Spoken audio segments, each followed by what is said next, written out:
सोमवारी सोलापूरमध्ये गुइनेल बॅरे सिंड्रोम म्हणजे जीबीएसचे आणखी 9 रुग्ण आढळले। यामुळे रुग्णांची संख्या आता 111 झाली आहे। आरोग्य विभागाच्या माहितीनुसार या रुग्णांमध्ये 73 पुरुष आणि 37 महिलांचा समावेश आहे, तर 17 रुग्ण सध्या व्हेंटिलेटरवर आहेत। मिळालेल्या माहितीनुसार यापूर्वी 26 जानेवारी रोजी सोलापूर येथील एका 40 वर्षीय व्यक्तीचा जीबीएस सिंड्रोममुळे मृत्यू झाला होता। त्याची पुष्टी स्वतः राज्याचे आरोग्यमंत्री प्रकाश आबिटकर यांनी केली होती।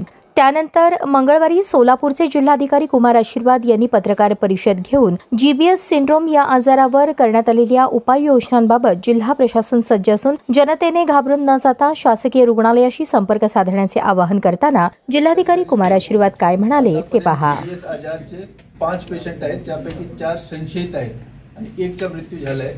हे 5 पेशंट जिल्ह्याचे बाहेरचे आहेत, आमच्या जिल्ह्यामध्ये फक्त त्यांचे उपचार सुरू आहेत। दुसरा सिव्हिल हॉस्पिटलमध्ये हा आजारचा मोफत उपचार असेल, मोफत उपचार होणार।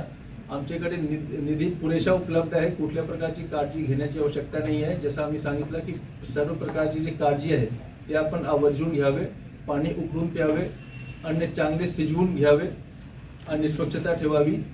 आमच्याकडे सर्व प्रकारचे डॉक्टर, सर्व प्रकारचे व्हेंटिलेटर, मेडिसिन, इंजेक्शन आमच्याकडे उपलब्ध आहेत। आपण सर्व मिळून जीबीएस आजाराशी लढूया आणि जिंकूया। धन्यवाद।